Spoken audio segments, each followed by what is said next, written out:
Aujourd'hui, vidéo d'inspiration pour des cadeaux de Noël à faire à une couturière ou un couturier amateur. Vous aurez des idées pour quelqu'un qui débute complètement et vous aurez aussi des idées pour quelqu'un qui a un niveau un petit peu plus confirmé. Bref, il y en a pour tout le monde et on parlera aussi des points de vigilance et des cadeaux à ne pas offrir. On y va.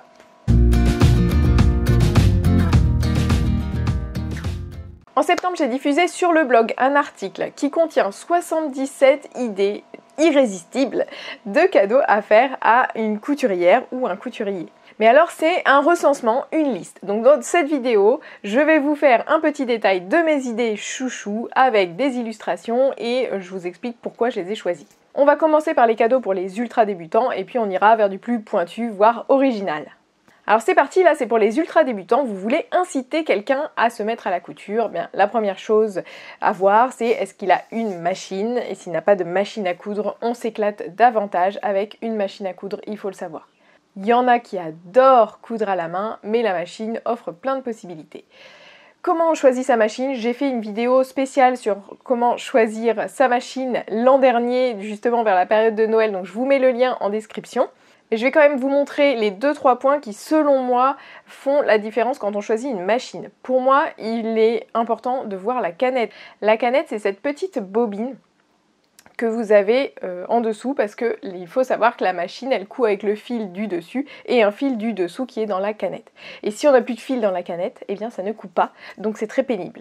Là, je sais que toutes celles qui cousent voient de quoi je parle. Les canettes verticales, je trouve ça pénible. Il faut les mettre dans un boîtier à canettes et ensuite mettre le boîtier à canettes à l'intérieur. Ensuite, on ne revoit plus sa canette. Ça veut dire que on ne sait pas où est-ce qu'on en est du fil qu'il y a dans la canette. D'autre part, le deuxième point de vigilance, c'est attention, on ne choisit pas en fonction du nombre de points.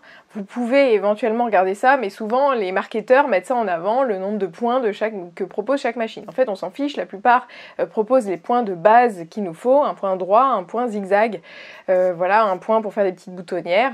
Alors si on a un peu plus de budget, c'est pas mal d'avoir la boutonnière automatique en une seule étape et pas en 4 étapes. Si on a un peu plus de budget, on peut aussi prendre l'enfilage automatique de l'aiguille. Ça, c'est aussi pour celles qui ne voient pas très clair, qui ont du mal à mettre le fil dans le chat de l'aiguille. Ça, l'enfilage automatique, c'est vraiment pratique quand on sait s'en servir, mais j'ai fait un tuto aussi dessus. On peut avoir aussi le point éclair, qui est un point qui est très pratique pour coudre des tissus extensibles, mais on peut se débrouiller avec un zigzag. Maintenant, plutôt mécanique ou électronique, moi j'aime bien les électroniques, même d'entrée de gamme, ça permet d'avoir un point qui est déjà préétabli, c'est-à-dire que vous allumez votre machine et il y a déjà un réglage qui va marcher pour la plupart des coutures. Donc on se prend un peu moins la tête, on repart toujours dans la bonne configuration pour coudre à peu près tout. Voilà, je vous fais pas le détail sur les machines, on pourra en parler des heures. Moi, je vous conseille des modèles Brother. Moi, c'est ce que j'ai, ça marche super bien. Donc, la Brother FS40 ou la Brother CS10, je crois, ou quelque chose comme ça. Ce sont des modèles entre 100 et 200 € et qui sont très bien pour commencer. En plus simple, la machine que propose Lidl régulièrement est aussi un bon rapport qualité-prix si vous n'avez pas le budget pour mettre à peu près 200 € dans votre machine. Deuxième cadeau qui peut être sympa pour les débutants, c'est d'avoir une petite boîte à couture. Moi, elle m'a été offerte il y a très longtemps quand j'ai commencé la couture et j'ai trouvé que c'était un super cadeau qui m'accompagne depuis toujours. Et vous pouvez la remplir avec l'essentiel pour la couture que je vous présente tout de suite. On y trouve souvent un petit casier comme ça qu'on peut enlever, donc il y a des compartiments. Voilà ce que moi je mettrais dans une boîte pour débuter. Ça, c'est pas obligatoire, mais c'est joli, un petit peu sympa et quand même un peu utile. Ce sont des petites pinces qu'on trouve facilement sur Amazon. Vous avez le coupe-fil qui permet de couper les petits fils quand on a fini sa couture. Vous avez le découvite, un indispensable. Les découvites, on doit toutes et tous en avoir un parce qu'on découd assez régulièrement. Ensuite, on a les outils de marquage, soit un crayon comme ça, un peu craie wax, soit des craies de marquage pour le tissu. Ensuite, on a le mètre mesureur qui s'enroule comme ça, c'est plus facile à ranger. Les épingles à nourrice, toujours quelques-unes. Ça, c'est du fil à bâtir. Moi, j'aime bien l'offrir. Les gens ne l'achètent pas forcément d'eux-mêmes. Et ça permet de l'avoir toujours sous la main quand on a besoin de bâtir. J'ai fait une vidéo sur bâtir si vous ne savez pas du tout ce que c'est. Je vous invite à aller la regarder sur cette chaîne. On peut éventuellement prendre un dé à coudre, moi je ne m'en sers absolument jamais, mais pour celles qui auraient l'habitude, pourquoi pas. Des épingles, attention, les épingles, on doit prendre de la qualité. Je vous conseille donc de prendre de la marque. Moi j'ai pris la marque Prime et ça marche très bien. Dès qu'elles sont émoussées, on doit les jeter et des fois c'est juste de la mauvaise qualité de base. Elles ne piquent pas les tissus, ça risque d'être tout abîmé. Donc vraiment ça, si vous avez un cadeau à faire, ne faites pas l'erreur de prendre des aiguilles de mauvaise qualité ou sans marque. Ensuite en dessous on a la paire de ciseaux dédiés au tissu, ça c'est très important, on ne peut pas découper autre chose que du tissu avec la paire de ciseaux pour les tissus, pour s'assurer qu'elle coupe toujours très bien. Et ensuite je vous ai mis des aiguilles de différentes tailles, mais moi j'utilise toujours à peu près les mêmes. Moi j'ai pris des Beau 1 ici. Donc on n'oublie pas de prendre de la qualité pour les aiguilles. Et je vous ai mis aussi une sélection de fils. Le noir et le blanc, ça peut être vraiment indispensable. Après, si on veut, on peut rajouter du beige ou du gris, des couleurs comme ça un petit peu passe-partout. Et qui vont permettre à la personne de faire ses premiers projets couture. Pour le fil, on prend bien de la marque Gütermann ou DMC ou Mettler. Enfin, on prend de la marque. Je vous remets le contenu de la boîte en description de cette vidéo. Vous retrouvez tous les liens du matériel que je cite dans mon article de blog. Donc allez voir dans la description de cette vidéo, vous trouverez le lien vers l'article de blog et vous avez tous les liens vers tous les articles que je cite ici si vous voulez les acheter ou avoir juste une idée du prix ou voir de quoi je parle tout simplement. Donc ça, ce sont les deux cadeaux qu'il faut pour les personnes qui débutent complètement la couture. Et je vous conseille aussi de lui dire que sur ma chaîne, elle retrouvera tous les tutos pour débuter correctement la couture. Et si elle s'abonne à ma lettre du mercredi, elle pourra recevoir la formation gratuite pour débuter sans stress la couture. Et si vous ne voulez pas oublier de lui dire, je vous ai fait une petite carte que vous pourrez glisser dans le cadeau que vous allez offrir. Et c'est une petite carte qui a un QR code et la personne a juste à scanner le QR code. Elle recevra sa formation gratuite pour débuter la couture sans stress. Donc cette petite carte, vous pouvez la télécharger juste en dessous de la vidéo et la glisser dans le cadeau que vous faites à la personne. Maintenant, si la personne elle a déjà des petites choses, un truc qui peut être intéressant, c'est d'offrir un kit couture pour coudre des accessoires. C'est moins prise de tête que le vêtement qui doit être adapté au corps. Là, l'accessoire, vous pouvez avoir tout le matériel avec le tissu, le patron, le mode d'emploi, les petites sangles, les petits trucs, et vous pouvez faire vraiment votre projet. Moi je trouve que c'est un très joli cadeau. Moi j'ai beaucoup aimé les kits que propose Claire de Patron Moi Je Couds.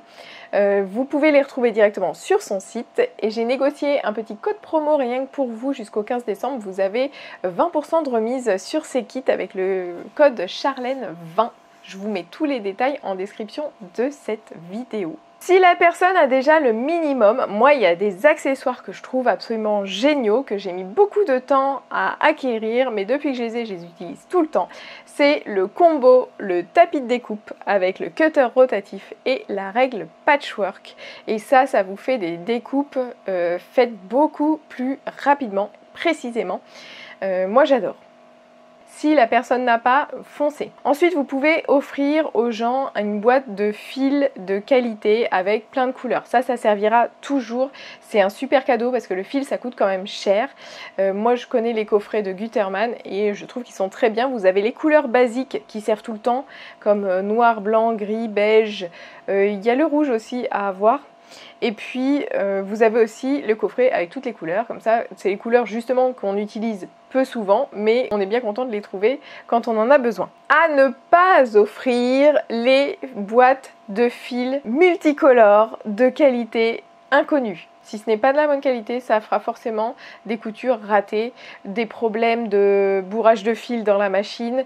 On a vraiment des gros soucis avec du fil de mauvaise qualité, donc n'offrez pas de fil qui ne soit pas de marque. Pareil, je vous conseille d'offrir des boîtes à canettes. Ça, c'est un truc qui coûte pas très cher et c'est super utile. Mais on va prendre la boîte avec des canettes de rab dedans. Alors attention, il faut vraiment que les canettes correspondent à ce qu'on peut mettre dans la machine de la personne. Donc là, il faut un peu vous renseigner avec la personne. Mais moi, sur mes brothers, justement, c'est pour ça que je vous conseille ces machines-là, parce que vraiment, moi, ça me pose aucun problème. J'ai acheté une boîte comme ça sur Amazon, et les petites canettes qu'il y a dedans, elles sont parfaitement adaptées sur cette machine-là. Mais vraiment, comparez bien les canettes. Il faut par exemple que si vous avez des canettes courbées, ça ne va pas aller avec les canettes toutes plates en haut.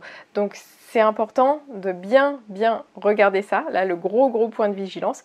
Et n'achetez pas des boîtes avec des canettes remplies. Ça n'a pas de sens. Les canettes qui sont remplies de fils, alors c'est joli, ça donne vraiment envie d'acheter parce que dessus il y a des fils de toutes les couleurs, ça fait l'arc-en-ciel, mais ça faut pas acheter parce que ce qu'il y a sur la canette, c'est nous qui le mettons, c'est le fil qu'on utilise aussi en haut dans la machine. Donc ça doit être le même fil en haut et en bas. Au pire, on change de couleur, mais on garde à peu près la même marque. Donc les boîtes à canettes, c'est une super idée parce que très utile, mais bien compatible et pas remplie.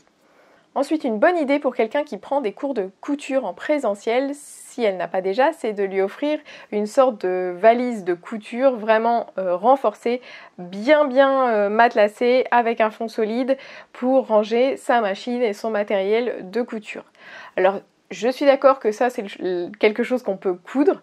Moi, personnellement, je suis pas super à fond sur les accessoires et tout ce qui est rigide, épais comme ça me fait pas plaisir de coudre ça. Donc je vous le propose comme idée cadeau. Si la personne elle est comme moi, qu'elle préfère coudre ses vêtements, eh bien c'est une bonne idée de lui offrir ce genre de cadeau qui va protéger sa machine pendant le transport. C'est pas rare, moi j'en vois beaucoup parce qu'on fait un atelier le vendredi, les filles elles viennent avec la machine dans un sac de course et c'est ce que je faisais aussi. Donc là je pense qu'il y a une brèche à exploiter. Ensuite, en petit gadget bien utile, moi j'ai une pince à pression et je sais qu'il y a beaucoup de gens qui sont fans de coudre des accessoires et de mettre des pressions. Alors faut voir avec la personne, moi je préfère les pressions métal, donc j'ai pris la pince Prime Vario. Mais si vous voulez la pince qui met les pressions plastiques, je crois que l'embout est légèrement différent. Je crois que c'est Prime Love ou quelque chose comme ça, ou Vario Love, ou je ne sais plus.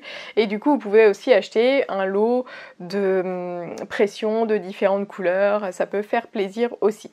Une autre idée, c'est le lot de pieds presseurs. Je vous ai fait 2 vidéos sur les pieds presseurs qu'on avait dans ma boîte de 42 pieds presseurs. C'est une boîte qui coûte pas très cher sur Amazon. Et là, vous allez faire un heureux ou une heureuse parce qu'il y a un côté super rassurant d'avoir ça. Il y a quand même 3-4 pieds qui servent souvent, les pieds à passepoil, les pieds à zip invisible. Le pied à roulotter peut servir également. Moi, je me suis servi du pied à broder aussi. Après, il y en a beaucoup qui sont super gadgets. Mais justement, c'est pas mal de les avoir. En tout cas, moi, je trouve que c'est un cadeau sympa et utile. Attention, toujours à ce que la machine soit compatible. Et la Brother est compatible avec ces coffrets que l'on trouve sur Amazon. Je vous mets tous les liens sur le blog, je vous l'ai déjà dit dans cette vidéo, mais c'est pour ceux qui vont un petit peu plus loin dans la vidéo sans écouter l'intégralité, vous avez bien raison. Tous les liens des produits que je cite sont dans ma liste des idées cadeaux, 77 idées cadeaux sur le blog, et le lien vers le blog il est en description de cette vidéo. Pour les débutants, on a aussi le guide magnétique qu'on pourrait tenter de mettre dans la boîte pour débuter. C'est un guide qui permet de coudre droit et de coudre toujours à la même distance. Donc si on a une marge de 1 cm, on va le mettre de manière à avoir toujours 1 cm de marge quand on coud. On peut le mettre à 3 cm quand on va faire notre ourlet, etc. Mais attention avec ce guide magnétique, il peut faire des interférences si vous avez une machine électronique. Donc je ne vous conseille pas ce cadeau-là si vous avez une machine électronique, si la personne a une machine électronique. Dans ce cas-là, dans ma vidéo sur coudre droit, vous aurez d'autres astuces pour coudre droit. Ensuite, un livre de couture fait toujours plaisir. Attention avec les livres, j'ai fait une vidéo là-dessus sur les 3 livres indispensables selon moi dans ma bibliothèque. Je vous la mets aussi en description de cette vidéo. Pour moi, un bon basique à offrir, c'est l'encyclopédie de la couture. Et ça, vraiment, c'est une sorte de bible. Et justement, à ne pas confondre avec la bible de la couture. Moi, je trouve que vraiment l'encyclopédie de la couture, c'est un basique. Si la personne n'a pas, ça va être un joli cadeau que vous allez lui faire. Maintenant, apprendre dans les livres, c'est un petit peu compliqué pour l'avoir essayé. Moi, quand j'ai débuté, j'avais acheté la couture pour les nuls, j'ai jamais compris, même les schémas les plus simples. Il y a vraiment qu'en voyant les personnes faire que j'ai compris. Donc vous pouvez aussi offrir des formations couture, que ce soit en présentiel ou à distance. Vous savez que moi j'en propose sur mon site coudreaveccharlène.com. Vous aurez des formations pour coudre vos premiers vêtements, puis pour les ajuster, il y a aussi une formation pour coudre vos vêtements en jersey, et il y a une petite formation en plus pour avoir le temps de coudre, parce que vous êtes nombreuses à ne pas avoir le temps de coudre, donc on a des petites astuces dans cette formation-là. Je propose des cartes cadeaux, je les ai pas toutes mises encore en place, mais elles y sont sur Premier Vêtement, et si vous voulez offrir une de mes formations, vous me contactez par mail et je vous répondrai avec grand plaisir, je vous ferai une petite carte personnalisée. Si vous regardez cette vidéo à sa sortie, sachez qu'il y a une grosse promo Black Friday sur ces formations. Et puis on peut offrir du tissu, vous me direz, pour quelqu'un qui va coudre. Alors le tissu c'est un petit peu particulier parce qu'il y a vraiment, ça dépend beaucoup des goûts de chacun. Alors ce qu'on peut faire par exemple, c'est offrir plusieurs petits coupons de 50 cm à 1 mètre de différents motifs un petit peu sympas. Si on sait que la personne elle coupe pour des enfants, on va prendre des motifs un petit peu enfantins ou des motifs pour la maison ou des choses comme ça. Ça, si vous connaissez bien la personne, pourquoi pas. Si vous voulez lui offrir des tissus pour faire des vêtements, sachez qu'il faut à peu près 2 mètres pour faire un vêtement, n'importe lequel on aura assez, à part pour des grandes robes, des robes longues. Voilà, tout ce qui est maxi dress, tout ça, il y aura besoin de beaucoup plus. Si vous voulez être sûr de ne pas vous tromper, vous pouvez aussi prendre la traditionnelle carte cadeau dans un magasin de tissus par exemple qui fait des beaux tissus comme Lise Taylor ou Atelier Brunette ou des choses comme ça. Si vous savez que la personne aime bien. Offrir directement un beau tissu, c'est un petit peu délicat aussi. Enfin moi je sais que quand on m'offre des beaux tissus, j'ai du mal à les coudre parce que j'ai pas envie de me planter, etc. Donc ouais, pourquoi pas laisser la personne choisir son tissu grâce à une carte cadeau. Et une autre manière d'offrir du tissu et tout le matériel pour coudre un projet et d'aider les gens à passer à l'action, à coudre vraiment leur projet, de ne pas laisser le tissu dans un placard, c'est de leur offrir des box couture. Donc on a parlé des box Moi je couds qui étaient plutôt sur les accessoires, et vous avez aussi des box pour coudre ses vêtements. Si vous voulez juste débuter avec des vêtements, il y a une box Jolie Lab, moi j'aime bien, c'est assez, il y a quelques box qui sont vraiment très simples. J'avais d'ailleurs offert une de leurs box à ma maman, elle s'est cousue le top, donc Jolie Lab. Il y a aussi Majam, dont j'aime bien le côté un petit peu pétillant, qui propose ce genre de box couture. Vous avez le projet, le patron, le tissu, et vous pouvez le refaire après à votre guise. Et si vous savez que la personne à qui vous allez offrir ce cadeau, elle a envie d'aller plus loin, elle a envie de tester des nouvelles choses, vous pouvez par exemple offrir des box lingerie, comme les box de Charlotte Jobert par exemple, où vous avez tout le matériel pour faire votre lingerie. C'est un matériel vraiment différent de quand on fait une blouse ou un pantalon, et on ne sait pas toujours quoi acheter, donc ça c'est une bonne idée de partir sur une box. C'est une box en plus qui coûte assez cher et que la personne ne va pas forcément s'offrir elle en temps normal. Maintenant, en cadeau un petit peu plus originaux, on trouve les agendas couture ou bien les petits carnets de couture qui sont déjà préconçus, qui sont tout mignons, qui sont juste à remplir. Pareil, c'est quelque chose qu'on va pas s'acheter nous-mêmes. Moi, j'ai juste un carnet blanc, mais ça peut être sympa d'offrir ça à quelqu'un. Ça va mettre un petit peu de pétillant dans son expérience couture, j'aime beaucoup. Dans un autre style, vous avez le carnet de silhouettes aussi, vous pouvez acheter des silhouettes. Moi je sais que mes filles adorent ça, c'est un peu le dessinons la mode.